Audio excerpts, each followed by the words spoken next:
ठीक है। Okay okay. ठीक है।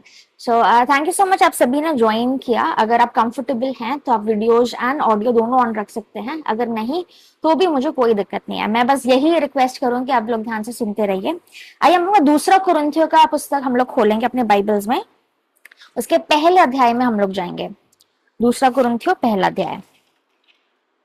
जहां तक मुझे याद है और मुझे आशा है आप लोगों को भी याद होगा, हमने पहली कुछ आयतें की थी। हमने पहली 7 आयतें, फर्स्ट 7 वर्सेस हम लोग कर चुके हैं।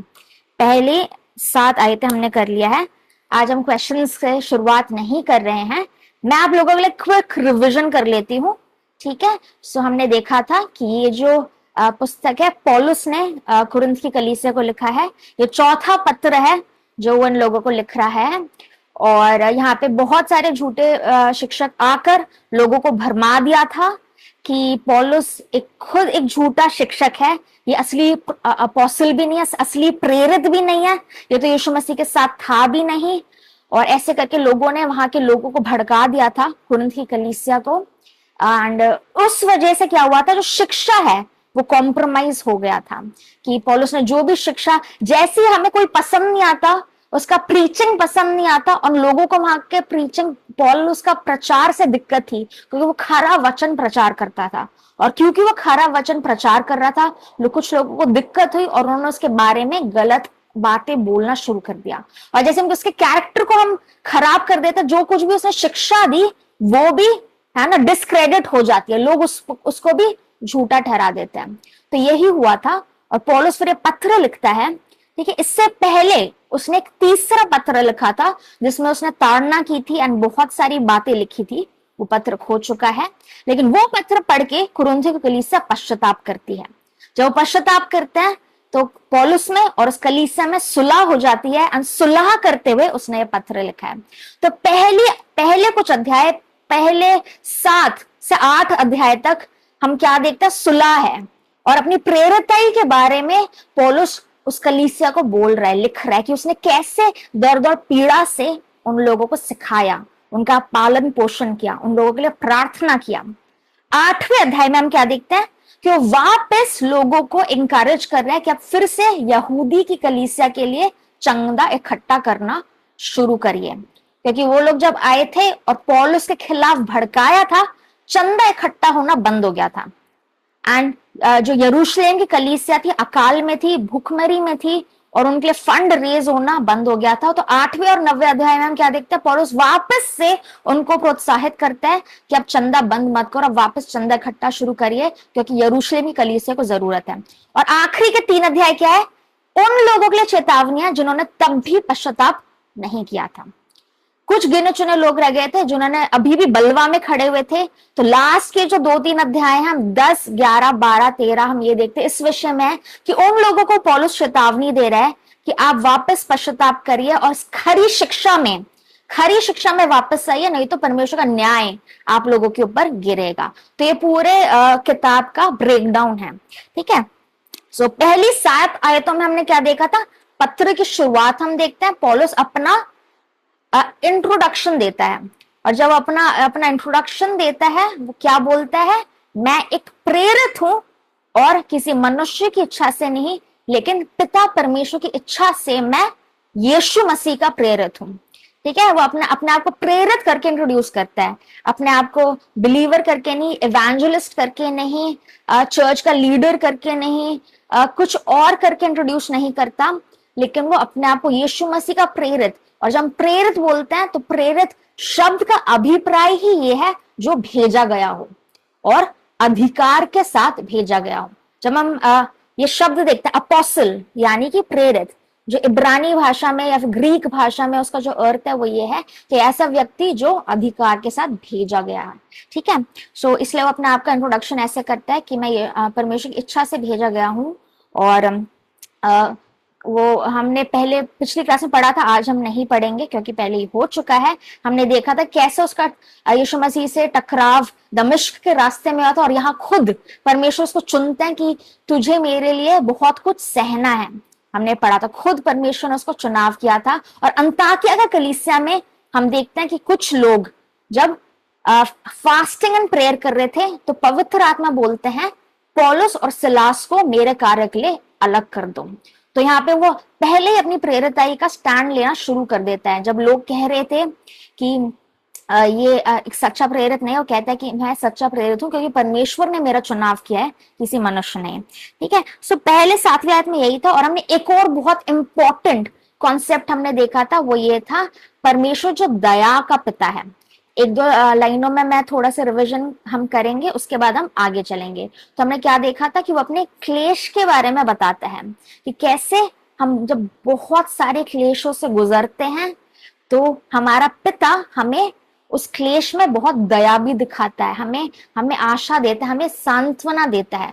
अगर हम उसके क्लेश में सहभागी हैं तो हम उसके महिमा में और उसके शांति में भी सहभागी होंगे। तो हमने सहभागिता का डॉक्ट्रिन, क्लेश का डॉक्ट्रिन हमने पिछली क्लास में देखा था। ओके, सो क्या बस कोई एक व्यक्ति बस ये चीज डिस्क्राइब करना चाहेगा जो हमने पिछली क्लास में देखा था कि क्लेश में सहभागी होना कैसे हमें महिमा में भी यीशु के साथ सहभागी करेगा? क्या कोई बस ये एक चीज डिस्क्राइब करना चाहेगा? और हमने पहला पत्रस में से भी कुछ वर्सेस देखे थे, दूसरों कुरिन्थियों में से भी देखे थे। क्या बस वो डिस्क्राइब कर सकते हैं? फिर हम आगे चलेंगे। कोई भी? आज सिस्टर विंसी थोड़ी ऑक्यूपाइड है, सो वो अनम्यूट नहीं कर पाएंगी। आप में से किसी और को इनिशिएटिव लेना होगा। सिस्टर अनुभा, आप बोलना चाहोगे? दीदी मैंने बहुत अच्छे से सुना नहीं था। हाँ। तो मुझे मतलब उस टाइम बाइबल भी मेरे पास नहीं थी और मतलब मैंने बहुत अच्छे से नहीं सुना था। Oh okay okay okay, no hmm. Issues no issues. कोई और?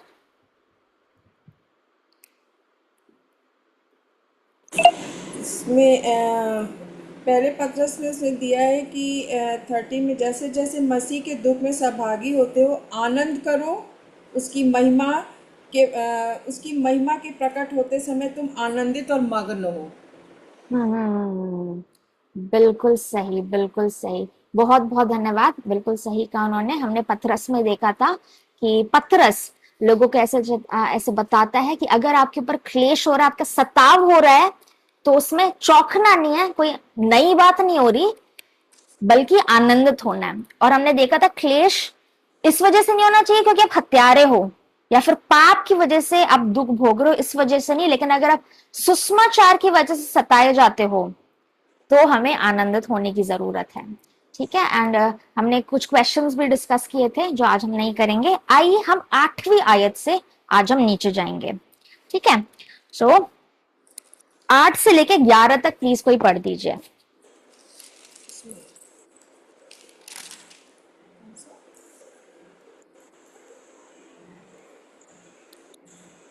ये पहला अध्याय 8 से लेके 11 तक। हे भाइयों, हम नहीं चाहते कि तुम हमारे उस क्लेश से अनजान रहो जो आसिया में हम पर पड़ा। हम ऐसे भारी बोझ से दब गए थे जो हमारी सामर्थ्य से बाहर था, यहाँ तक कि हम जीवन से भी हाथ धो बैठे थे। वरन हमने अपने मन में समझ लिया था कि हम पर मृत्यु की आज्ञा हो चुकी है, ताकि हम अपना भरोसा ना रखें वरन परमेश्वर का जो मरे हुओं को जिलाता है। उसी ने हमें मृत्यु के ऐसे बड़े संकट से बचाया और बचाएगा, और उस पर हमारी आशा है कि वो आगे को भी बचाता रहेगा। तुम भी मिलकर प्रार्थना के द्वारा हमारी सहायता करो कि जो वरदान बहुतों के द्वारा हमें मिला उसके कारण बहुत लोग हमारी ओर से धन्यवाद करें। आमेन आमेन। तो ये कुछ आयतों में पौलुस बताता है कि एशिया में, आसिया में जब वो लोग गए तो उनके ऊपर एक बहुत बड़ा क्लेश आया। तो हम क्या देखते हैं, मैं चाहती हूँ इसका जो वर्णन कुछ इसमें जाओ। कुछ स्कॉलर्स क्या बोलते हैं, प्रेरितों के काम आप जब निकालोगे तो आप उसका 19वां अध्याय खोलिए प्लीज। प्रेरितों का काम, उसका 19वां अध्याय हम खोलेंगे। इसमें लिखा गया है, क्या हम खोलेंगे, एक्ट्स चैप्टर 19। हाँ,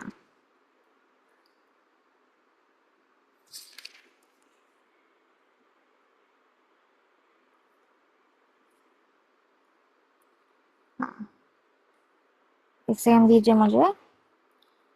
इसका 23 पढ़ दीजिए आप, 19 का 23। उस समय उस पंथ के विषय में बड़ा हुल्लड़ हुआ। और 19 नीचे तक पढ़िए, हाँ, क्योंकि 23 से नीचे पढ़ दीजिए। क्योंकि दमेत्रियुस नामक का एक सुनार अर्थमियास के चांदी के मंदिर बनवाकर कारीगरों को बहुत काम दिलाया करता था। उसने उसको और ऐसी ही वस्तुओं के कारीगरों को इकट्ठा करके कहा, हे मनुष्यों, तुम जानते हो कि इस काम से हमें कितना धन मिलता है। तुम देखते हो, सुनते हो कि केवल इफिसुस ही में नहीं वरन प्राय सारे आसिया में ये कह कर इस पौलुस ने बहुत से लोगों को समझाया और भरमाया भी है कि जो हाथ की कारीगरी है वे ईश्वर नहीं। इससे अब केवल इसी बात का ही डर नहीं कि हमारे इस धंधे की प्रतिष्ठा जाती रहेगी, वरन यह कि महान देवी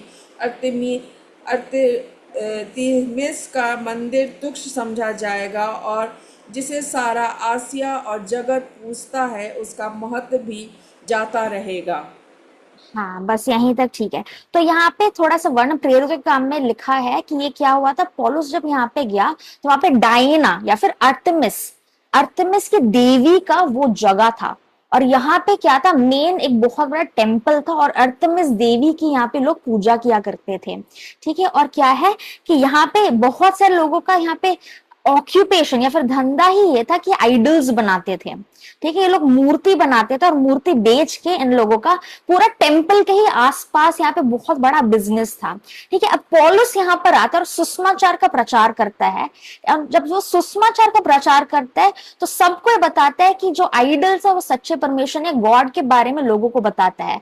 एंड बहुत सारे लोग सुसमाचार को सुनकर यीशु मसीह के पास आ जाते हैं और इनका धंधा चौपट होने लग जाता है। जब चौपट होने लगता है तो फिर सब लोग भड़क जाते हैं, पौलुस के विरोध में सब लोग भड़क जाते हैं और वो उसके विपरीत वो प्लानिंग एंड प्लॉटिंग करने लगता है। उसके ऊपर बहुत दबाव होता है, कई जगह पे इसको बहुत ज्यादा वायलेंस सहना भी पड़ जाता है।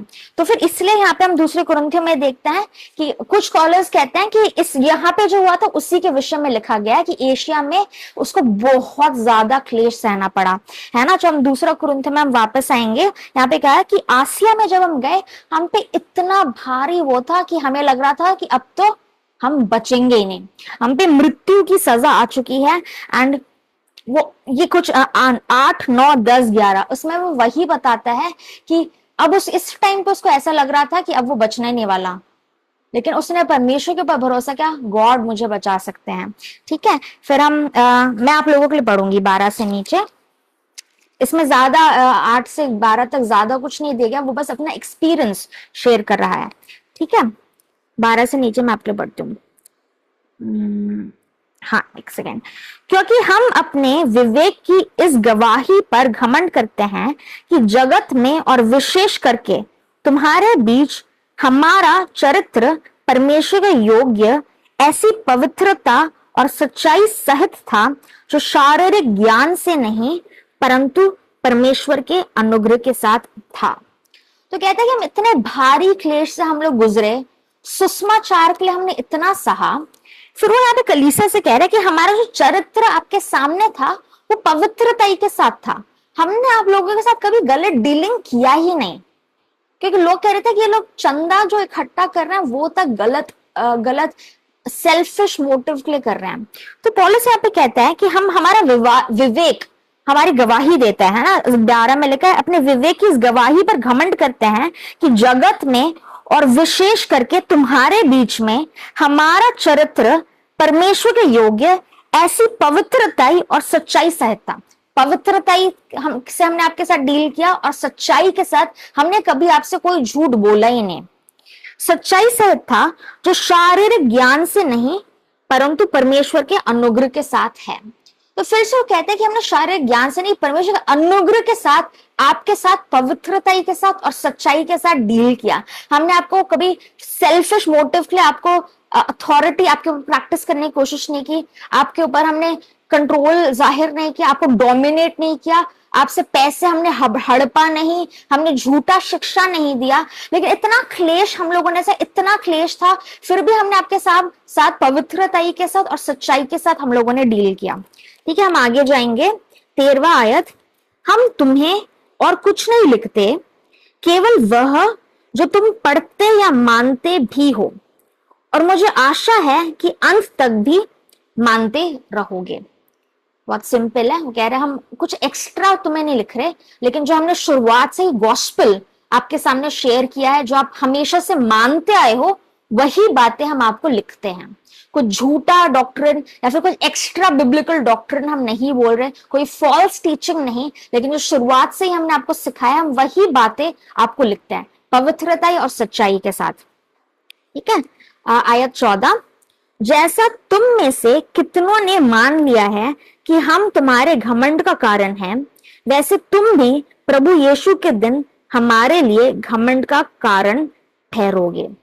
ठीक है, क्योंकि जब पौलुस यीशु मसीह के सामने जाएगा, तो इतने सारे लोग जब सही शिक्षा के कारण यीशु मसीह के सामने प्रेजेंट होंगे, तो ये पौलुस के लिए घमंड का कारण ठहरेंगे। तो यहाँ पे इसका अर्थ कुछ इस ऐसा है कि पौलुस कह रहा है कि मेरे घमंड का कारण आप लोग हो। मैं इस बात पे घमंड नहीं करता कि मैंने क्या कार्य किया, क्या मेरे अकम्प्लिशमेंट्स क्या है, मैं कितना पॉपुलर हूं, या फिर कितने सारे पैसे मेरे पास है, लेकिन मेरा घमंड का कारण आप लोग हो।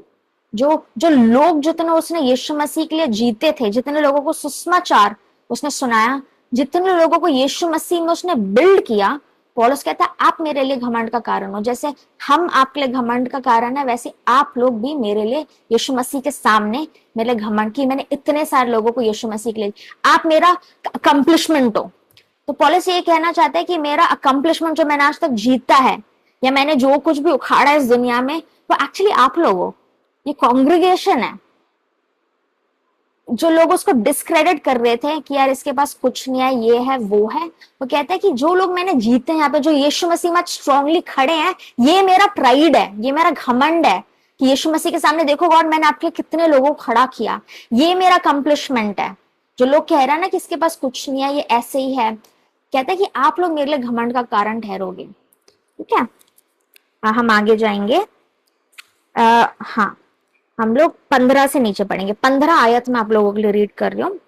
और इस भरोसे से मैं चाहता था कि पहले तुम्हारे पास आऊं, जैसे कि उसने पहला कुरिन्थियों में भी लिखा था। ठीक है, तो पहले, अब हम इस यहीं से हम अंदाजा लगा सकते हैं कि कुरिन्थ की कलीसिया उसके हृदय के कितने करीब है। वो बस ऐसे एक नेक्स्ट चर्च कांग्रेगेशन नहीं है कि हाँ ठीक है मैंने यहाँ पे लीडर्स खड़े कर दिया, मैंने लोगों जीता, लेकिन वो उनको बहुत ही पर्सनल, बहुत ही व्यक्तिगत मानता है कि ये लोग मेरे घमंड का कारण है, इन लोगों को मैंने मसीह में खड़ा किया है, ये मेरे मसीह भाई बहन है, और वो उनको बहुत ही पर्सनल और अपने हृदय के करीब मानता है।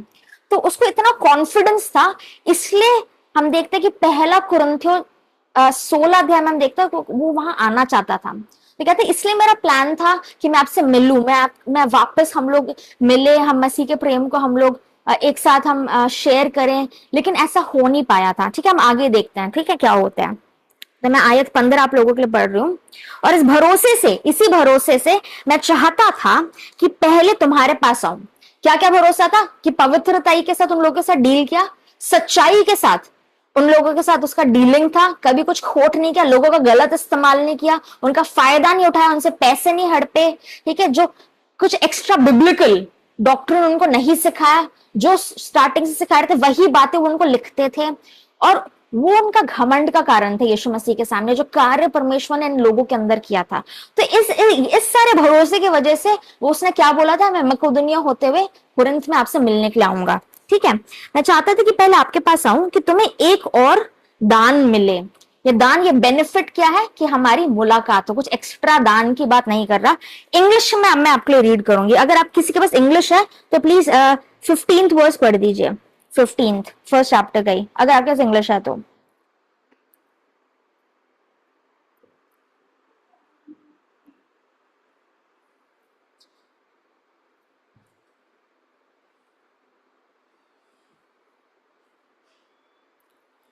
कोई नहीं, मैं आपके लिए रीड करती हूँ।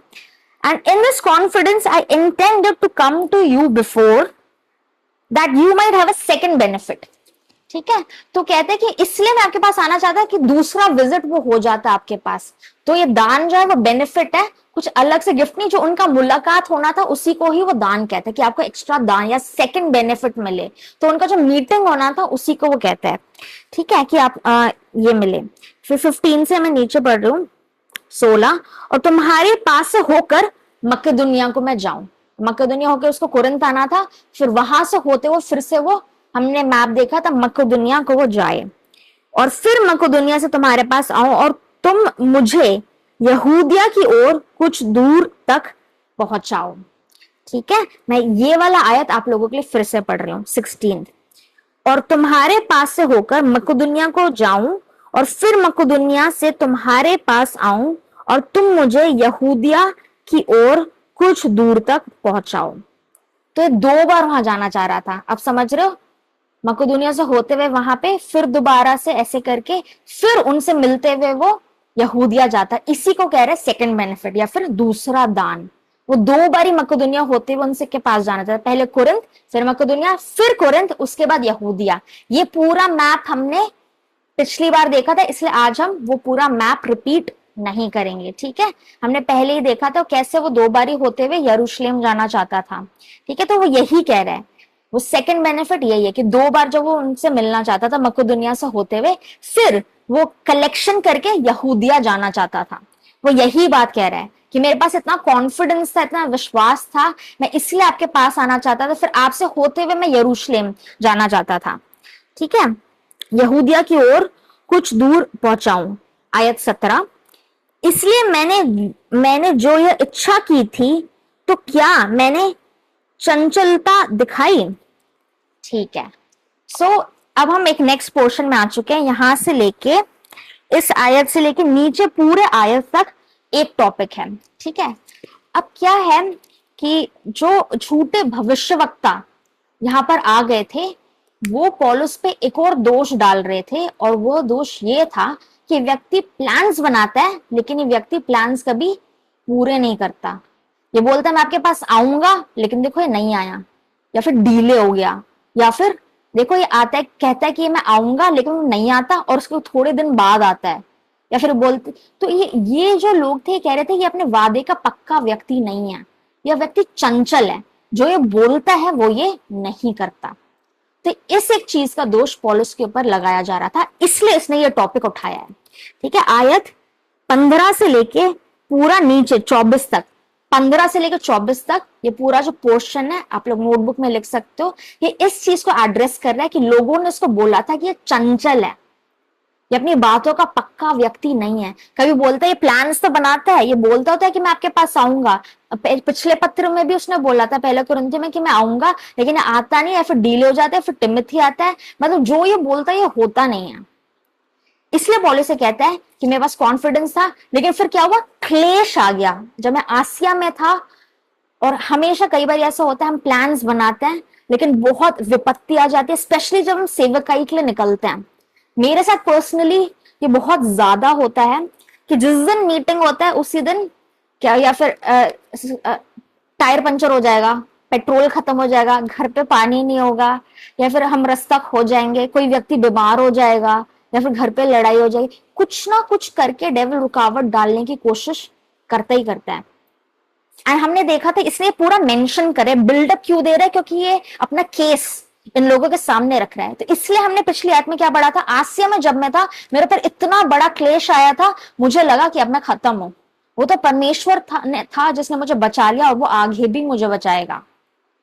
तो इसलिए कह रहा है, क्योंकि आगे ये कहता है कि मेरा प्लान था, मेरे पास कॉन्फिडेंस था, लेकिन मैं कहीं पे फंस गया था। आप समझ रहे हो, मुझ पे भारी मृत्यु की दंड तक मेरे ऊपर आ गया था, लोग मुझे मार डालना चाहते थे, मैं अधमरा तक हो गया था। एशिया में क्या हुआ, मैंने सुसमाचार सुनाया, वहां पे लोग ने मेरे पर पथराव किया, मैं अधमरा तक हो गया था और मुझे जान बचा के भागना पड़ गया। उस वजह से शायद वहां पे उसके आने में कुरिन्थ में थोड़ा डिले हो गया था। तो वहां लोग बोलने लगे ये व्यक्ति चंचल है, बोलता कुछ और है, करता कुछ और है।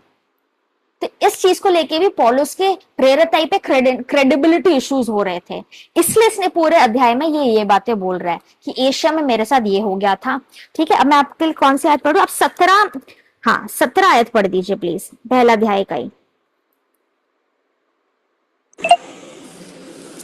इसलिए मैंने जो यह इच्छा की थी, तो क्या मैंने चंचलता दिखाई, या जो करना चाहता हूँ क्या शरीर के अनुसार करना चाहता हूँ, कि मैं बात में हाँ हाँ भी करूँ और नहीं नहीं भी करूँ।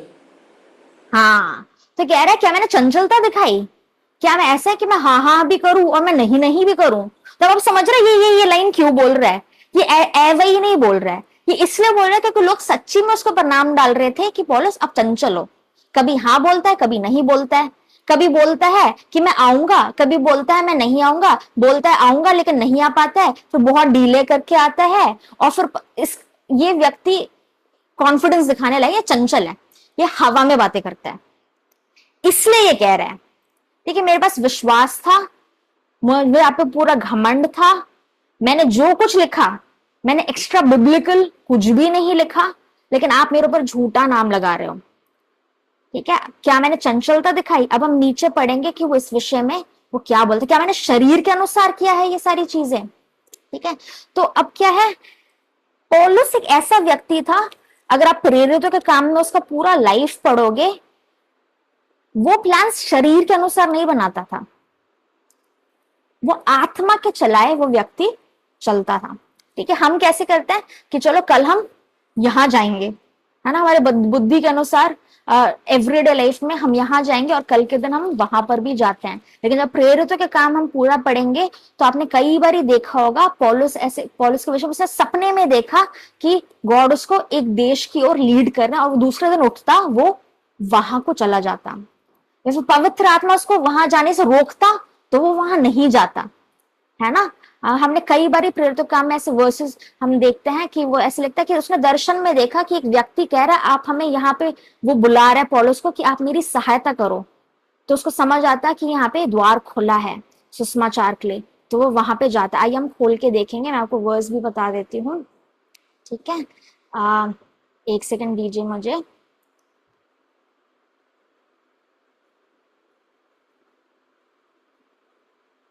हाँ, आप खोल के पढ़िए, प्रेरितों के काम 16 का 6 पढ़ दीजिए। प्रेरितों के काम 16 का 6 हम लोग पढ़ेंगे। प्रेरितों के काम 16 उसका 6। वे फ्रूगिया और गलातियों प्रदेशों में से होकर गए, क्योंकि पवित्र आत्मा ने उन्हें एशिया में वचन सुनाने को मना किया। हाँ ठीक है, और फिर 7 भी पढ़ दीजिए। उन्होंने मूसिया के निकट पहुंचकर बितूनिया में जाना चाहा, परंतु यीशु के आत्मा ने उन्हें जाने न दिया। हाँ, यीशु के आत्मा ने उनको नहीं जाने दिया। तो हम 6 में क्या देखा है, प्रेरित पवित्र आत्मा ने उसको एशिया में सुसमाचार सुनाने नहीं दिया। 7 में हम क्या देते हैं, मिसिया और बिथनिया में भी पवित्र आत्मा ने उसको जाने नहीं दिया। तो यहाँ पे हम जब प्रेरितों का काम पढ़ते हैं, ये पूरा ट्रैवल चल रहा है। प्रेरितों का काम एक पूरा ट्रैवल है, ठीक है, पूरा ट्रैवल, उसको यात्रा है। First missionary journey, second missionary journey, और तीसरा जो इनकम्प्लीट था वो पूरा मिशनरी जर्नी। ठीक है, सारे अपोस्टल्स का और पॉल का, एंड जो बाकी लेटर्स है वो साइमल्टेनियसली चल रहा है। ठीक है, तो हम यहाँ पे देखते हैं, जो हमने यहाँ पे देखा कि ट्रैवल में पवित्र आत्मा जहां लीड कर रहा है वहां पे पॉल जा रहा है, जहां पे पवित्र आत्मा कह रहा है यहाँ नहीं जाना, तो वो सच्ची में नहीं जा रहा। ठीक है, ठीक है, 8 और 9 भी पढ़ दीजिए इसी अध्याय का। अतः वे मूसिया से होकर त्रोआस में आए। वहां पौलुस ने रात को एक दर्शन देखा कि एक मकिदुनिया पुरुष खड़ा हुआ उससे विनती करके कह रहा है, पार उतरकर मकिदुनिया में आ और हमारी सहायता कर। हाँ, 10 पद भी पढ़ दीजिए। उसके उसके यह दर्शन देखते ही हमने तुरंत मकिदुनिया जाना चाहा, यह समझकर कि परमेश्वर ने हमें उन्हें सुसमाचार सुनाने के लिए बुलाया है। हाँ, तो रात में एशिया जाने के लिए पवित्र आत्मा ने मना कर दिया। बिथनिया जाने के लिए पवित्र आत्मा ने मना कर दिया, लेकिन रात में वो एक सपना देखता है, मिक्की दुनिया का एक आदमी उसको सहायता के लिए बुला रहा है कि आओ आप हमारी मदद करो। तो पौलुस क्या समझ जाता है कि वहां पे परमेश्वर सुसमाचार के लिए द्वार खोल रहा है, तो दूसरे दिन उठ के वहां जाना है उचित समझते हैं। ठीक है, तो इस पूरा हम जो ट्रैवल इटिनरी को देख के हम समझ सकते हैं कि पौलुस जो कुछ भी कर रहा है शरीर के चलाए नहीं कर रहा, लेकिन आत्मा की अगुवाई में कर रहा है। ठीक है, तो इसलिए वो यहाँ पे कहते हैं कि आपको लगता है कि मैंने चंचलता दिखाई, क्या मैं शरीर के चलाए मैं प्लान्स बना रहा हूं, क्या मैं आत्मा के चलाए नहीं चलता।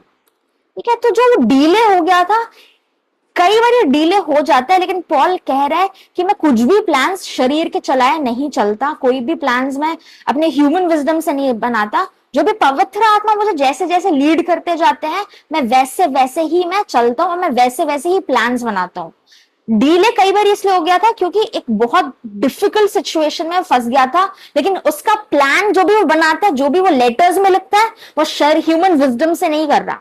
पवित्र आत्मा ने उसको लीड किया है, तभी वो लिखता है कि मैं आपके पास आऊंगा। अगर वो कह रहा है कि मैं आपके पास आऊंगा, यानी पवित्र आत्मा ने उसको अगुवाई किया है, तभी वो लिख रहा है कि मैं आपके पास आऊंगा, वरना अपने मन से शरीर के अनुसार वो अपने प्लान्स नहीं बना रहा। अगर डीले हो गया तो कुछ भारी क्लेश उस पर आ गया था, उसका लाइफ थ्रेटनिंग सिचुएशन था जहां उसका जान का भी जोखिम था, इस वजह से फंस गया था, वो चंचल नहीं है, इसलिए वो सारी बातें यहाँ पे बोल रहा है। ठीक है, तो मैं आपके लिए नीचे पढ़ूंगी, हाँ 17 से ही मैं नीचे पढ़ रही हूँ, दूसरा कोरिन्थियों अध्याय पहला उसका 17 में ही अभी हम फर्स्ट चैप्टर में है 17 आयत। ठीक है, इसलिए मैंने जो इच्छा की थी, तो क्या मैंने चंचलता दिखाई, या जो करना चाहता हूं क्या शरीर के अनुसार करना चाहता हूं, कि मैं बात में हाँ हाँ भी करूं और नहीं नहीं भी करूं। 18 परमेश्वर विश्वासी योग्य है कि हमारे उस वचन में जो तुमसे कहा हाँ और नहीं दोनों पाए नहीं जाते। कहता है परमेश्वर विश्वासी योग्य है, और जो वो बोलता है तो उसमें दोनों हाँ या नहीं नहीं होता। परमेश्वर दुचित्ते नहीं है, अगर हाँ है तो हाँ है और नहीं है तो नहीं है, हाँ और नहीं दोनों नहीं हो सकता। परमेश्वर विश्वास योग्य है। ठीक है, फिर आगे बोलते हैं क्योंकि परमेश्वर का पुत्र यीशु मसीह, 19वीं आयत में पढ़ रहा हूं आपके लिए, क्योंकि परमेश्वर का पुत्र यीशु मसीह जिसका हमारे द्वारा अर्थात मेरे और सिल्वानुस और तिमुथियुस के द्वारा तुम्हारे बीच में प्रचार हुआ, उसमें हाँ और नहीं दोनों ना थी। जब हमने सुसमाचार आपको सुनाया उसमें दोनों हाँ और नहीं थे, परंतु उसमें हाँ ही हाँ हुई, क्योंकि परमेश्वर की जितनी प्रतिज्ञाएं हैं वे सब उसी में हाँ के साथ है, इसलिए उसके द्वारा आमीन भी हुई कि हमारे द्वारा परमेश्वर की महिमा हो। तो यहाँ पे कहता है कि जो भी हमने सुसमाचार सुनाया, जो भी हम प्लान्स बनाते हैं, उसमें हाँ और नहीं ये दोनों नहीं है। परमेश्वर के सारे वायदे या गॉड के जो भी प्लान्स मेरे लिए, कुरिन्थ की कलीसिया के लिए या फिर आपके लिए, अगर गॉड ने कुछ बोला है, शायद उसमें शायद डिले हो जाए, शायद डेविल इंटरफेरेंस लेकर आए, शायद परसिक्यूशन आ जाए, या फिर शायद आपके अविश्वासियों की वजह से थोड़ा डिले होगा, लेकिन गॉड ने अगर बोला तो हाँ ही हाँ है, हाँ और एमेन ही है, उसमें हाँ और नहीं दोनों नहीं है। अगर कहीं से डिले आता है तो वो हमारे तरफ से ही आता है, इसलिए वो स्टार्टिंग में ही बोल रहा है परमेश्वर विश्वासी योग्य है, इसलिए वो स्टेटमेंट बोलता है परमेश्वर विश्वासी योग्य है, उसमें दोनों हाँ और ना दोनों एक साथ नहीं है। सुसमाचार में अगर गॉड ने बोला है, अगर परमेश्वर ने कुछ बोला है तो उसमें हाँ ही हाँ है, और उसकी सारी प्रतिज्ञाएं हाँ और एमेन है। आपने कई बार ये सुना होगा, तो इसका बैकग्राउंड ये है कि वो क्यों बोल रहा है, क्योंकि लोग ये कह रहे थे ये हाँ और नहीं बोलता है, अगर ये हाँ और नहीं बोलता है तो जो सुसमाचार सुना है वो भी हाँ और नहीं है, हाँ भी है और नहीं भी है, उसको भी ट्रस्ट नहीं किया जा सकता। क्या गॉड ने जो प्रोमिसेस किए हैं कि अगर तुम विश्वास करो तो स्वर्ग जाओगे, हाँ भी है नहीं भी है, पौलुस कहते ऐसा नहीं है। परमेश्वर विश्वास योग्य है, वो जो भी करता है, अगर वो प्रतिज्ञा कर रहा है तो उसमें हाँ और आमीन नहीं है, अगर उसने बोला है तो करेगा, है ना। जब अब्राहम का जीवन में भी देखते हैं, इब्रानियों की पुस्तक में हम पढ़ते हैं, है ना, तो कहते हैं कि जब अब्राहम ने विश्वास किया कि जिसने बोला है वो उसको करके भी दिखाएगा, चाहे उसका शरीर एक मृतक अवस्था में था तो भी वो जानता था कि जो बोलने वाला व्यक्ति है उसको करके दिखाने में सामर्थ्य और विश्वास योग्य है। चाहे देर हुई, चाहे 20 साल उसको इंतजार करना पड़ा, लेकिन वो हाँ और आमीन है। जब कुछ लोग तो वो प्रतिज्ञा विश्वास के साथ देखते रहे, और आज हम देखते हैं कि वो पूरी हुई है, लेकिन कभी नहीं है। अगर परमेश्वर ने कुछ वचन बोला है तो वो पूरा ही होगा, उसमें हाँ और नहीं दोनों नहीं है, सिर्फ हाँ और आमेन है। ठीक है, मैं आपके लिए 20वीं आयत पढ़ूंगी, उसी पहला अध्याय का 20। क्योंकि परमेश्वर की जितनी प्रतिज्ञाएं हैं वे सब उसी में हाँ के साथ हैं, इसलिए उसके द्वारा आमीन भी हुई, परमेश्वर के द्वारा आमीन भी हुई, कि हमारे द्वारा परमेश्वर की महिमा हो। गॉड हमारे द्वारा, हमारे जीवन के द्वारा, जब गॉड के प्रोमिसेस हमारे जीवन में पूरे होते हैं तो उसके द्वारा परमेश्वर को महिमा मिलती है। क्योंकि लोग समझ पाते हैं जो प्रतिज्ञा देने वाला है वो उसको पूरा करने में भी सामर्थ्य है। तो जब वो हाँ और आमीन होते हैं उसमें परमेश्वर की महिमा होती है। ठीक है, 21वें आयत, और जो हमें तुम्हारे साथ मसीह में दृढ़ करता है, जिसमें हमें अभिषेक किया वही परमेश्वर, जिसने हमें अभिषेक किया वही परमेश्वर है, जिसने हम पर छाप भी कर दी है और बयाने में आत्मा को हमारे मनों में दिया। ठीक है, प्लीज मैं चाहती हूँ 22वीं आयत को हिंदी में अपने वर्जन में पढ़ दीजिए। 22वीं आयत, जिसने हम पर छाप भी कर दी है और बयाने में आत्मा को हमारे मनों में दिया। इसका क्या अर्थ है? आप में से कौन इसको एक्सप्लेन करना चाहेगा? एनीवन? इंग्लिश में भी रीड कर देती हूँ, verse 22। Who also has sealed us and given us the Spirit in our hearts as a deposit.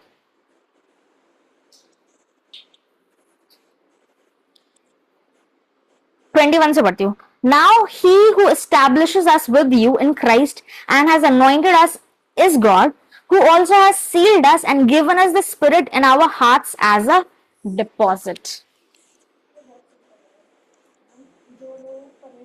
कोई भी? और उसके बाद उसी का जो बयान है, अगर उसने सील लगा खुदा आपने रिकॉग्नाइज कर लिया तो उसका वो यही है कि आत्मा तुम्हारे अंदर है, क्योंकि बिना आत्मा के कोई भी ये प्रोक्लेम नहीं कर सकता कि यीशु ही प्रभु है।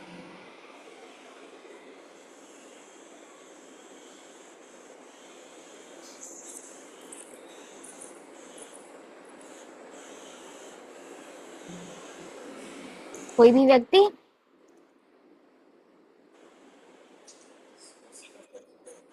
अनुभा, आप बोलना चाहोगे? सिस्टर सुनीला, कोई भी? आपने जरूर सुना होगा ये वाला। शालू? दीदी मैंने नहीं सुना तो नहीं है, लेकिन मैं थोड़ा सा कुछ बोल सकती हूँ। हाँ हाँ। जिसने हम पर छाप भी कर दी है और बयाने में आत्मा को हमारे मनों में दिया। बयाने को मैं नहीं समझ रही हूँ, लेकिन मुझे ऐसा लगता है यहाँ पर कि जैसे एक होता है ना कि हमने जैसे कि हमने वो कर दिया, मतलब होता कोई चीज, हम कोई केस होता है या कुछ होता है जिसपे हम साइन कर देते हैं, वो छाप पड़ जाती है और उसके बाद बिल्कुल बिल्कुल। बयान के दो बयान हमारे पास विटनेस होते हैं। तो वो आत्मा जो है वो हमारा जो है वो विटनेस है, वो मतलब वो हमें हमारा बयान देता है कि हाँ हम अब परमेश्वर के हो चुके हैं, मतलब कुछ इस तरीके से। हाँ, अगर thank you so much Anubha, आपने ऑलमोस्ट सही ही बोला है। और कोई बोलना चाहेगा? Thank you. सिस्टर सुनीला, शालू? अभी शाम को 6:30 पौने 7 गए, इसका तुम लोग ढल लग गए। हाँ हाँ। ये डिपॉजिट क्या है?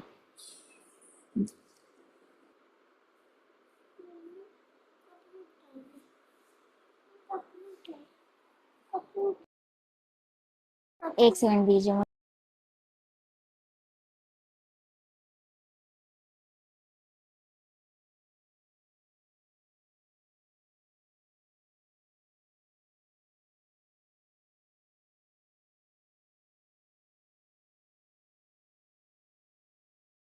अच्छा, कोई और आई गेस नहीं बोलना चाहता है। तो यहाँ पे क्या है, पौलुस कह रहा है कि पवित्र आत्मा के द्वारा हमें सील किया गया है और पवित्र आत्मा एज अ डिपॉजिट हमें दिया गया है। हमें से कितने लोग जानते हैं कि हमें यीशु मसीह में एक विरासत मिली है? ठीक है, तो बाइबल हमें सिखाती है कि यीशु मसीह जो सारे जगत में पहलौटे हैं, यीशु मसीह फर्स्ट बॉर्न है। ठीक है, एंड जो पिता होता है, पिता क्या करता है, अपने बेटे को विरासत, अपना पूरा इनहेरिटेंस देता है, ठीक है। एंड यीशु मसीह जो फर्स्ट बॉर्न है, उनके द्वारा हम भी उस पूरे इनहेरिटेंस के हम वारिस बने हैं, मिरास हमें मिला है, ठीक है। अब क्या है, वो जो हेवनली प्लेस में, स्वर्ग में हमें जो भी इनहेरिटेंस, हमें जो भी विरासत मिलने वाला है, पवित्र आत्मा के द्वारा हमें उसके लिए सील किया गया है ना। हमें से जितने लोग यीशु मसीह पे विश्वास करते हैं, वो पवित्र आत्मा के द्वारा ही कन्फेस कर पाते हैं कि यीशु मसीह ही प्रभु है। एंड हमारे अंदर पवित्र आत्मा एज अ डिपॉजिट दिया गया है ना। हमेशा क्या होता है, ऐसे फर्स्ट इंस्टॉलमेंट या फिर एक डाउन पेमेंट दे देता है, उसके बाद हमें एक छोटा डिपॉजिट करना पड़ता है, आप समझ रहे हो, उसके बाद हमें बाद में वो चीज मिलती है। तो सेम चीज पौलुस यहाँ पे कह रहा है कि पवित्र आत्मा हमारे अंदर एक गारंटी के तौर पे एज ए डिपॉजिट दिया गया है कि बहुत जल्द हमें वो इनहेरिटेंस जो स्वर्ग में है, वो सब कुछ हमें भी मिलेगा, ठीक है। तो होली स्पिरिट इस बात का गारंटी है। तो जो यीशु मसीह ने हमसे वादा किया है कि जो कोई उस पर विश्वास करता है वो स्वर्ग जाएगा, यीशु मसीह के साथ वहां पे हमेशा के लिए रहेगा, ये कोई झूठी बात नहीं है। ये गॉस्पेल हाँ या नहीं दोनों नहीं, ये हाँ और आमेन है। जिसने हमसे वादा किया है कि हम हेवन में जाएंगे, उनके साथ अनंत काल के लिए घर में उनके साथ रहेंगे, ये सारे वायदे हाँ और आमीन है। और इसका डिपॉजिट पवित्र आत्मा है, वो गारंटी जो हमारे अंदर डाला गया है, पवित्र आत्मा के द्वारा हमें सील किया गया है। और यही इस बात का गारंटी है कि एक दिन हम यीशु मसीह के साथ स्वर्ग जाएंगे, वो ही वो डिपॉजिट है। क्या आप सबको ये वर्स क्लियर है? I hope. क्लियर है। क्या प्लीज थम्स अप करके बता दीजिए। Okay, thank you so much, ठीक है। आप ये लिख लीजिए। हाँ, सो सेकेंड,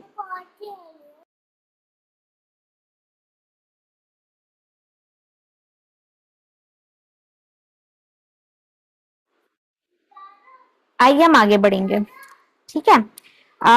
वर्स 23 एंड 24 पढ़ दीजिए, 23 एंड 24।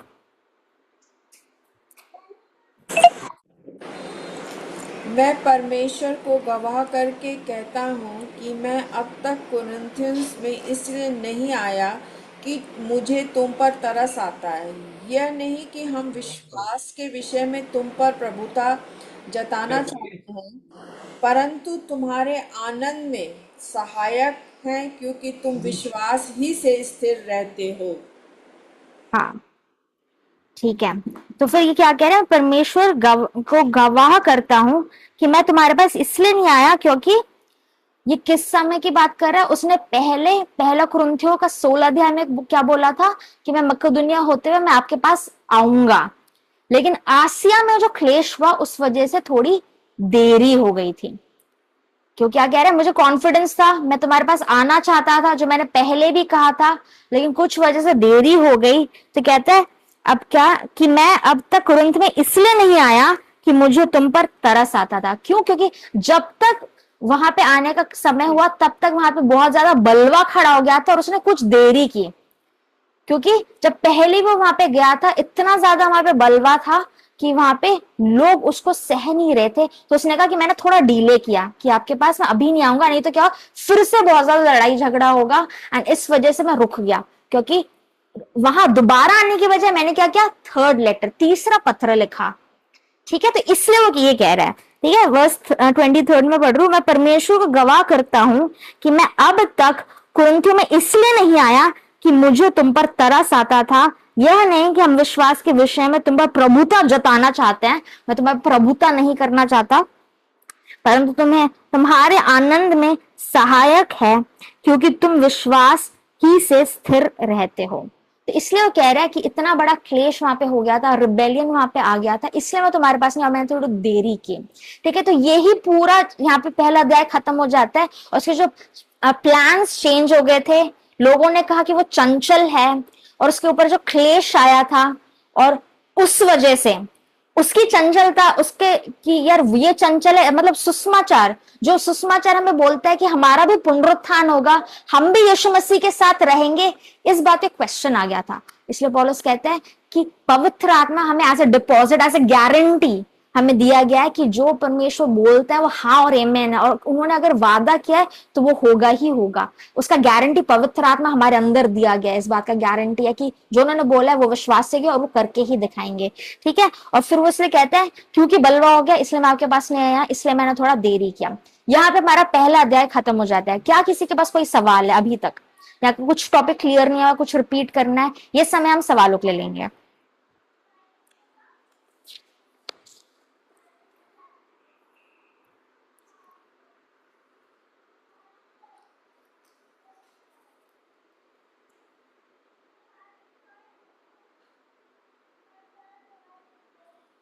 किसी के पास कोई डाउट नहीं है, कोई क्वेश्चन?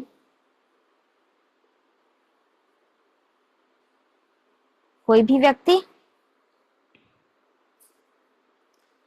इस चैप्टर का क्रक्स कौन बताना चाहेगा?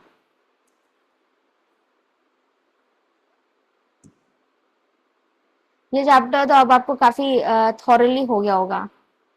दीदी मैं आज का जो है उतना बता सकती हूँ, पिछले हाँ हाँ वाले बताओ। में थोड़ा बहुत पिछले का भी बता सकती हूँ।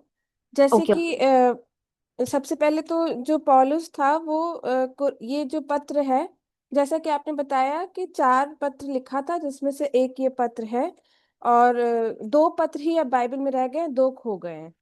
ठीक है, हाँ तो हाँ। उसके बाद फिर जो एक पत्र ये है दूसरा कुरिन्थियों, जिसमें उन्होंने कुरिन्थुस के लिए लिखा था। और उस जगह पे मैं मिस कर गई थी जब आप विंसी दी बोल रही थी कि बस कुरिन्थुस बोला था, आपने मतलब कोई और भी इसमें कुछ और भी है, शायद हाँ ये हाँ। अखिया होगा जो आपने बोला हुआ, मैं उस टाइम मिस कर गई थी। ओके। तो हाँ, तो फिर इसका मतलब कि पौलुस ने अखिया कुरिन्थियोस के लिए, ये कलीसिया के लिए हाँ ये पत्र लिखा था।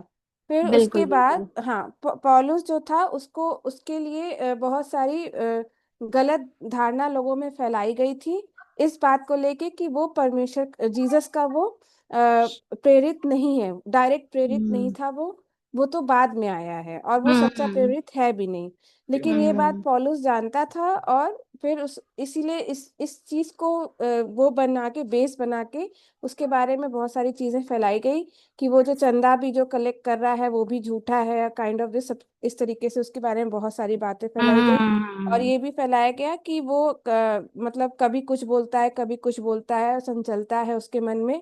तो जब पौलुस जब आता है तो कुरिन्थियुस में, फिर वो वहां पर आके अपनी बातों को रखता है और क्लियर करता है सारी चीजें कि मेरे साथ क्या क्या हुआ था पिछले दिनों और मैं क्यों नहीं आ पाया था। और बिल्कुल सही। कई और दूसरा चीज ये है कि मैं जो है पवित्र आत्मा के कहने पर ही मैं कहीं जाता हूँ, और अगर कहीं नहीं जाना होता तो पवित्र आत्मा अगर मना करता है तो मैं नहीं जाता हूँ। बिल्कुल सही बिल्कुल ठीक सही। है, उसके बाद फिर एक चीज जो अभी इससे पहले मैंने सुनी थी वो जो मिस हो गई, वो ये कि अपने आप को परमेश्वर में, अगर परमेश्वर का, अरे जब परमेश्वर की वजह से, वचन की वजह से आपके ऊपर ताड़ना आती है तो उसको खुशी की बात समझो।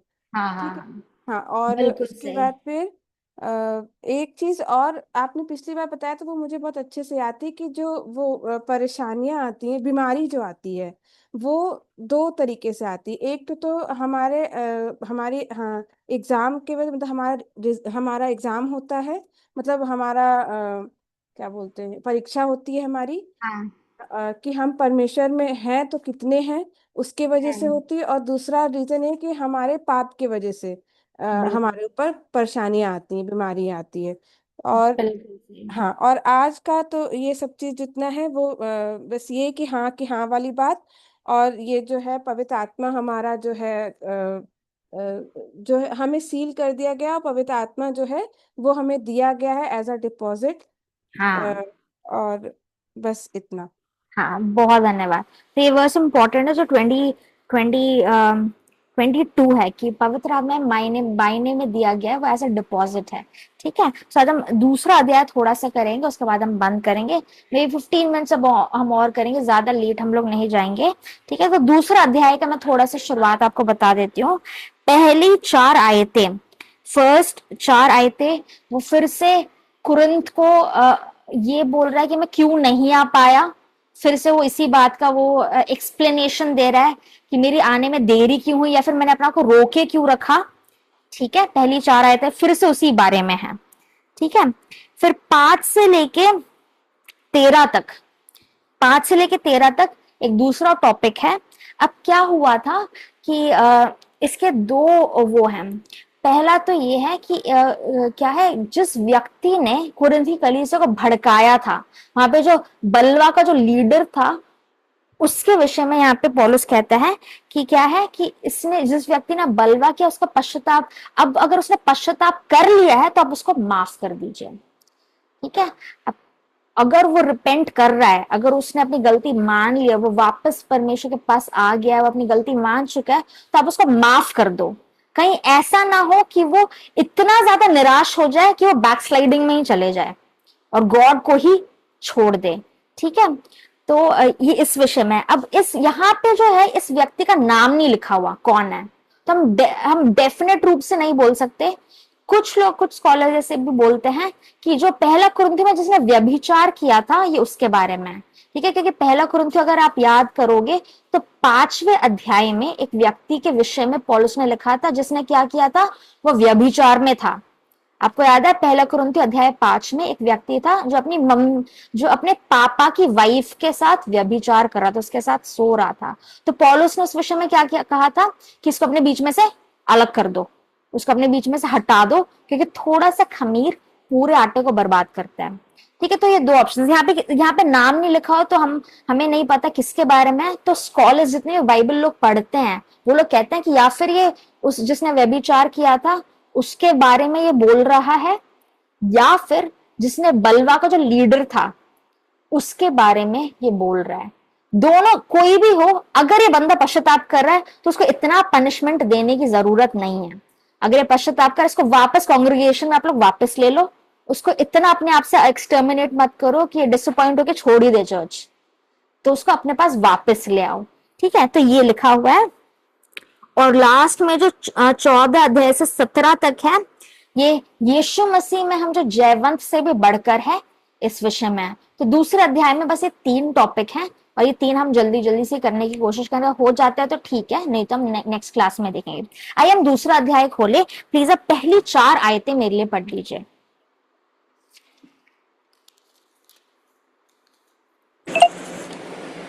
मैंने अपने मन में यही ठान लिया था कि फिर तुम्हारे पास उदास करने ना आऊं, क्योंकि यदि मैं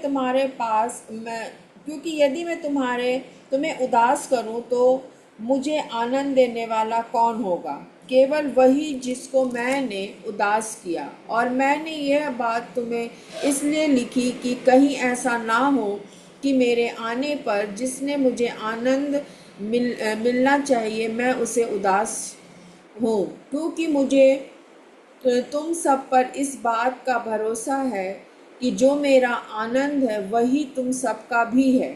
बड़े क्लेश में मन के कष्ट से मैंने बहुत से आंसू बहा कर तुम्हें लिखा था, इसलिए नहीं कि तुम उदास हो, परंतु इसलिए कि तुम उस बड़े प्रेम को जान लो जो मुझे तुमसे है। हाँ बस, धन्यवाद। तो फिर से वो वही बात कह रहा है कि मैंने तुम्हारे पास क्यों नहीं आया, क्योंकि मैं फिर से तो आके तुम्हें उदास नहीं करना चाहता था। क्योंकि पहले ही जब वो वहां पे गया था हम पूरा मैप देख चुके हैं, तो आज हम फिर से टाइमलाइन नहीं करेंगे। आई होप आप सबको वो टाइमलाइन याद है और आप कंफ्यूज नहीं हुए हो। ठीक है, जब टिमोथी ने आके उसको सारी बातें बताई थी तो पौलुस एक बार वहां पे गया, सॉल्व करने के लिए उसने ट्राई किया, लेकिन नहीं हुआ तो वापस एफेसस को चला गया। तो एफेसस जाके उसने पत्र लिखा था। ठीक है, एफेसस से। तो इसलिए वो कहते हैं 4थी आयत में, तो मैंने बहुत ही आंसुओं के साथ, बहुत कष्ट के साथ मैंने तुम्हें पत्र लिखा और मैं तुम्हारे पास आया नहीं। तो दोबारा आने की बजाय क्या करता है, वो डीले करता है और फिर वो ये वाला पत्र लिखता है, वो पत्र वो भेजता है और उस पत्र को पढ़ के ये लोग रिपेंट कर लेते हैं। तो इसलिए वो वापस से ये सारी बातें बोल रहा है कि मैं तुम्हारे पास इसलिए नहीं आया क्योंकि अगर मैं आता तो फिर से वही हो जाता। अब जब तक ये हुआ था तब तक उन्होंने रिपेंट नहीं किया था। तो अगर मैं तुम्हारे पास वापस आता तो फिर अगर मैं आता तो फिर से लड़ाई हो जाती, फिर से तुम भी दुखी हो जाते। तुम्हें देख के तो मैं आनंदित होता हूँ, तुमसे ही आनंद है, अगर तुम ही दुखी हो जाओगे तो फिर मैं भी दुखी हो जाऊंगा, तो इसलिए मैं नहीं आया, और बहुत आंसू के साथ मैंने तुम्हें पत्र लिखा था, जो थर्ड लेटर था। ठीक है, तो इसमें ज्यादा नहीं है कुछ, हम आगे जाएंगे, ये थोड़ा इंपॉर्टेंट है। मैं चाहती हूँ अब पांचवी आयत से नीचे मैं आप लोगों के लिए रीड करूंगी। ठीक है, हम पांचवी आयत में हैं, दूसरा अध्याय उसका 5। हाँ, और यदि किसी ने उदास किया है, ये उस व्यक्ति के बारे में, ठीक है। ठीक है, मैं पढ़ती हूँ। और यदि किसी ने उदास किया है तो मुझे ही नहीं, वरन कि उसके साथ बहुत कड़ाई ना करूं, कुछ कुछ तुम सबको भी उदास किया है। अब जो हमने थोड़ी देर पहले डिस्कस किया था, ये उस व्यक्ति के बारे में, हमने ये जानते नाम नहीं लिखा हुआ, लेकिन ये एक ऐसा व्यक्ति है जो पाप में था। तो कह रहा है तो उस व्यक्ति ने सिर्फ मुझे ही नहीं उदास किया, लेकिन थोड़ा बहुत तुम सभी को उदास किया है। ठीक है, हो सकता है बलवा वाले जो व्यक्ति है वो है, या फिर जो व्यभिचार में था। ठीक है, तो कह रहे उसने सिर्फ मुझे कोई उदास नहीं किया, लेकिन तुम्हें भी उदास किया है। हाँ, उसके नीचे मैं पढ़ रही हूँ 6ठी आयत। ऐसे जन के लिए यह दंड जो भाइयों में से बहुतों ने दिया है बहुत है। अब क्या है, अब कोई व्यक्ति पाप करता है और फिर भी मानता नहीं या पश्चाताप नहीं करता, तो पौलुस ने पहले कुरिन्थियों में ही लिखा था कि उसको अपने आप बीच में से अलग कर दो। यही दंड हमने देखा था, है ना। अब क्या, इतना दंड काफी है। कह रहा है कि ऐसे जन के लिए यह दंड जो भाइयों में से बहुतों ने दिया है काफी है। ठीक है, अब काफी दंड आप लोगों ने दे दिया। 7वीं आयत, इसलिए इससे यह भला है कि उसका अपराध क्षमा करो। अब क्योंकि वो पश्चाताप कर रहा है, अब उसका पाप आप क्षमा कर दीजिए और शांति दो, ना हो कि ऐसा मनुष्य उदासी में डूब जाए। अब वो कह रहा है अब उसको वापस अपने बीच में आप ले लो और उसको शांति दो, उसको अपने बीच से अलग मत करो, ऐसा ना हो कि उदासी में डूब जाए। इस कारण मैं तुमसे विनती करता हूं कि उसको अपने प्रेम का प्रमाण दो, उसको इंकरेज करो कि हाँ भाई, हम अभी भी आपसे प्यार करते हैं। ठीक है, क्योंकि मैंने इसलिए भी लिखा था कि तुम्हें परख लूं कि तुम सब बातों के मानने के लिए तैयार हो कि नहीं। जिसका तुम कुछ क्षमा करते हो उसका मैं भी क्षमा करता हूं, क्योंकि मैंने भी जो कुछ क्षमा किया है, यदि किया हो तो तुम्हारे कारण मसीह की जगह में होकर क्षमा किया। तो कहते अगर तुम माफ कर दोगे तो मतलब मैं भी माफ कर दूंगा, अगर आपने माफ किया मतलब मैंने भी माफ कर दिया। नाम नहीं लिखा सो हमें नहीं पता, या फिर ये रिबेलियन के लीडर के बारे में लिखा है, या फिर उस व्यभिचारी व्यक्ति के बारे में। अब क्या है, हमें ये देख के समझ आ रहा है कि इस व्यक्ति ने रिपेंट कर लिया, उसको शायद हमारे कांग्रेगेशन के बीच में से अलग कर दिया था, अब ये पछतावा करके वापस आ रहा है। तो पॉल कह रहा है अब इस व्यक्ति को अपने प्रेम का प्रमाण दो। अगर रिपेंट कर रहा, गॉड में वापस आ रहा है, तो उसको वापस और दंड देने की जरूरत नहीं है, इसको वापस अपने बीच में आप लोग ले लीजिए, कहीं ये पूरा डूब ही ना जाए उदासी में। ठीक, अगर आप माफ करोगे तो फिर मैं भी इस व्यक्ति को माफ करूंगा। 11वीं आयत पढ़ दीजिए प्लीज। 11वीं आयत।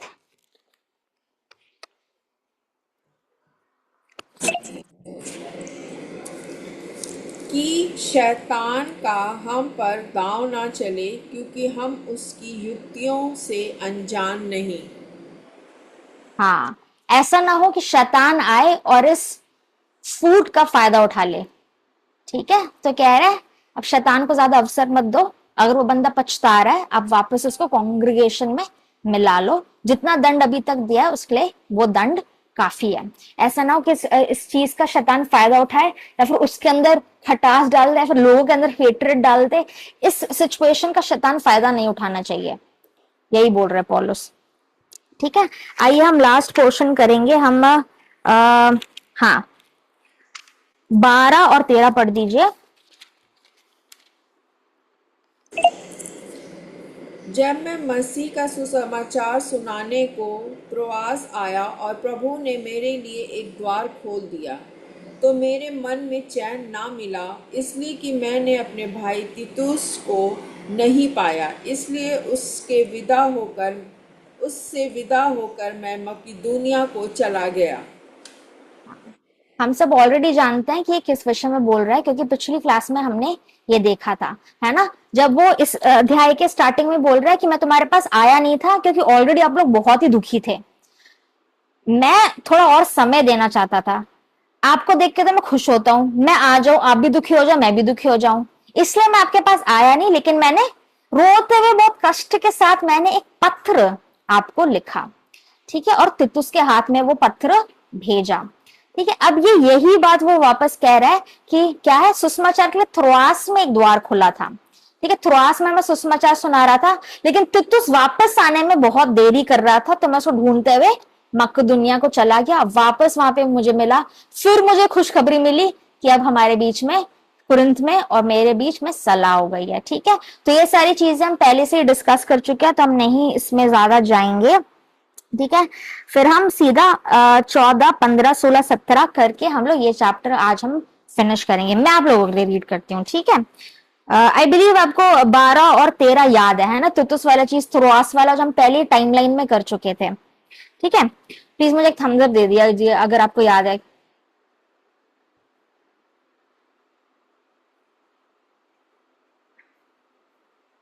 Okay, thank you, thank you, thank you.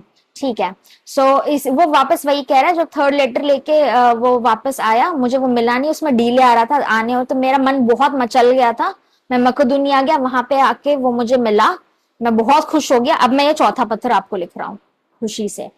ठीक है, यही है। फिर हम नीचे पढ़ेंगे, 14 आयत में पढ़ रही हूँ, चैप्टर 2 वर्स 14। परंतु परमेश्वर का धन्यवाद हो जो मसीह में सदा हमको जय के उत्सव में लिए फिरता है। परमेश्वर पिता का धन्यवाद हो जो मसीह में होकर सदा हमेशा हमको जय के उत्सव में लिए फिरता है। जय का उत्सव, ठीक है, इंग्लिश में कैसे लिखा हुआ है, thanks be to God who always leads us in triumph in Christ. जय का उत्सव क्या होता है, उस समय पे क्या होता था, जब कोई राजा किसी दूसरे देश पे चढ़ाई करता, ठीक है, जब वो चढ़ाई करता था और फिर जब वो जीत जाता था, तो वो जब वापस आते थे तो एक जय का उत्सव, उसको ट्रायम्फ बोलते थे। ये एक नॉर्मल जीत से भी बढ़कर होता था, ये जय का उत्सव होता था। ठीक है, तो उसमें क्या होता था, पूरा प्रोसेशन होता था। ठीक है, एक प्रोसेशन में होता था। अब उसमें क्या होता है, सारे सोल्जर्स, राजा सबसे आगे होता था। ठीक है, एंड अब ये ध्यान देना, क्योंकि आगे जब हम ये और पढ़ेंगे आपको और सेंस बनेगा। ठीक है, तो राजा सबसे आगे होता था, पीछे उसके सारे सोल्जर्स, कमांडर्स इन जनरल, और जो सारे, जो घर पे सारे विमेन एंड बच्चे होते हैं, तो जो लोग भी रुके हैं वो फूलों के साथ स्वागत करते थे, गाने बजाने का। तो जय का उत्सव ऐसे होता था, मतलब वो वॉर जीत गए, जो युद्ध चल रहा था ये लोग जयवंत से भी बढ़कर हो गए, तो उसको प्रोसेशन कहते थे, उसको जय का उत्सव बोलते थे। तो क्या होता था, राजा सबसे आगे होता था, फिर जनरल होता था, फिर कमांडर्स होते थे, पूरा आर्मी होता था, और सबसे लास्ट में क्या होता, जो भी वो उनके स्लेव्स जो वो वहां से कैप्चर करके होते थे, वो उनको लेकर आते थे, जो भी उन्होंने गुलाम बनाया, जो भी लूट होता था वो सब लास्ट में होता, तो उनको भी लेकर आते थे। और जो लोग शहर में होते थे वो उनका वापस स्वागत करते थे कि ये लोग जीत कर वापस आए हैं। ठीक है, तो यहाँ पे पॉल उसका एग्जाम्पल देते, क्योंकि ये लोग उससे रिलेट कर पाएंगे, हम लोग रिलेट नहीं कर पाएंगे, क्योंकि अभी अभी ये सब नहीं हो रहा, लेकिन उस टाइम के लोग इस सबसे बहुत ज्यादा रिलेट कर सकते हैं, क्योंकि ये वो सब ये चीजें देखते थे, उस टाइम पे ये सब प्रेवलेंट था। ठीक है, तो फिर यहाँ पे पौलुस कहता है परमेश्वर हमें भी वैसे ही एक जय के उत्सव में हमेशा लेके जाता है। ठीक है, यीशु मसीह जिसने वो युद्ध जीत लिया हमारे आगे, अगर हम भी उसके साथ प्रोसेशन में जयवंत से भी बढ़कर उस जय के उत्सव में हम भी चलते हैं, हम भी उस जीत के सहभागी हो जाते हैं। जो हमारा राजा, जो हम पापों के ऊपर, जो डेविल के ऊपर जयवंत से भी बढ़कर हो गया, वो हमें हमेशा जय के उत्सव में हमें लेके जाता है। ठीक है, अब आप नीचे पढ़ना, 14 और 15 बहुत इंपॉर्टेंट, आप लोग ध्यान से स्लोली रीड करना, 14 और 15 पढ़ दीजिए।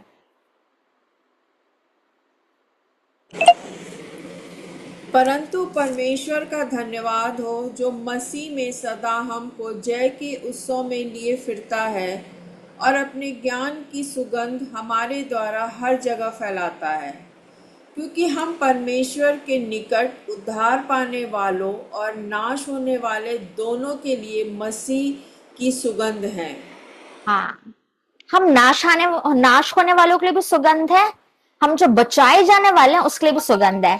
आप में से जितने लोगों ने भी संडे अटेंड किया होगा आपको इसका मतलब पता होगा। आप में से कौन ट्राई करना चाहेगा ये, कोई भी? काफी हिंट हमने वर्स 14 में ही देख लिया। अगर आपने वो हिंट सुना है तो फिर आप ये पूरा एक्सप्लेन कर पाओगे।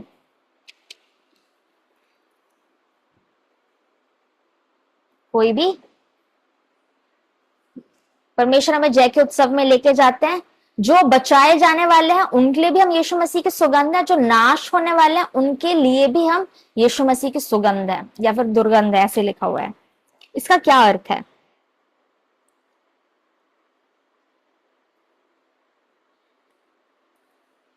अब क्या है कि ये पौलुस हमें बताता है, वचन हमें बताता है कि हम यीशु मसीह की सुगंध लिए हुए हम लोग घूमते हैं।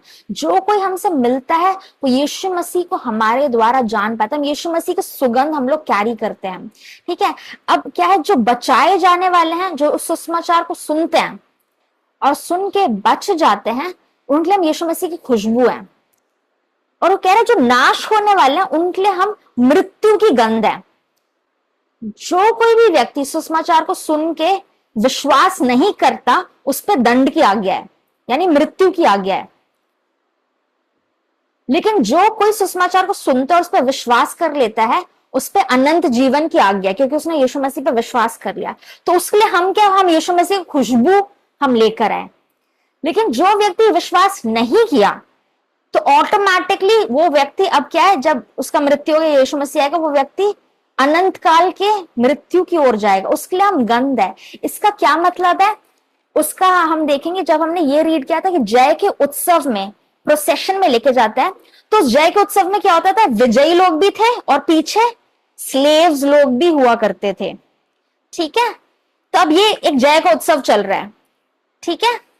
लेकिन ये ही जो खुशबू फूलों की आ रही है, ये जो गाना बजाना चल रहा है, जो लोग भी जीते हैं उनके लिए खुशी की बात है। लेकिन जो यहाँ लोग जहाँ हार गए उनके लिए यही सब क्या है, ये याद दिला रहा है कि वो हार चुके हैं। ये उनके लिए उनको दिखा रहा है कि शायद वहां जाके वो लोग, उनके ऊपर मृत्यु की आज्ञा या फिर दंड की आज्ञा उनके ऊपर सुनाई जाने वाली है, कि उनको मौत के घाट उतार दिया जाएगा। ये है इसका अर्थ। हम वो खुशबू लिए हुए फिरते हैं सुसमाचार का, यीशु मसीह का। जो कोई सुनता है और उस पर विश्वास करता है उसके लिए अनंत जीवन, यीशु मसीह खुशबू है। लेकिन जो कोई उस पर विश्वास नहीं करता उसके लिए हम ये याद दिला रहे हैं कि एक मौत का दंड आने वाला है। उसके लिए मृत्यु का गंध है हम लोग, ठीक है। मैं आप लोगों के लिए रीड करूंगी। मैं रीड कर रही हूँ 15 और उसके नीचे। क्योंकि हम परमेश्वर के निकट उद्धार पाने वालों और नाश होने वालों दोनों के लिए मसीह की सुगंध, हम दोनों के लिए यीशु मसीह की सुगंध, खुशबू है, ठीक है। कितनों के लिए तो मरने के निमित्त मृत्यु की गंध। शायद एक जय का उत्सव चल रहा है, लेकिन जो लोग हार गए, जो लोग यीशु मसीह पर विश्वास नहीं किया, उसके लिए ये चीज क्या दिखा रहा है, मृत्यु की गंध, कि एक मृत्यु है जो उनके लिए आने वाली है, मृत्यु की गंध। और कितनों के लिए जो जीवन के निमित्त जीवन की सुगंध। और इन बातों के योग्य कौन है? ये इतनी डिफिकल्ट बातें कौन समझ सकता है? क्योंकि हम उन बहुतों के समान नहीं जो परमेश्वर के वचन में मिलावट करते हैं, परंतु मन की सधाई से और परमेश्वर की ओर से परमेश्वर को उपस्थित जानकर मसीह में बोलते हैं। हम वचन में मिलावट नहीं करते, लेकिन हम ये जानते हैं कि मसीह उपस्थित है, इसलिए हम खराई के साथ हम लोग बोलते हैं, ठीक है। तो इसका यही अर्थ है। परमेश्वर हमें मसीह के द्वारा जय के उत्सव में लेके जाता है। जो भी व्यक्ति मान रहा है उसके लिए हम मसीह की सुगंध है, जो नहीं मान रहा उनके लिए मृत्यु की गंध है। और हम वचन में मिलावट नहीं करते, लेकिन हम हर तरफ खराई के साथ हम लोग प्रचार करते हैं। यहाँ पे हमारा दूसरा अध्याय भी खत्म हो जाता है। किसी के पास कोई क्वेश्चन है या कोई डाउट है या फिर कोई प्रैक्टिकल क्वेश्चन या कोई इंसिडेंट है जो आप शेयर करना चाहते हो, तो आप अभी कर सकते हैं।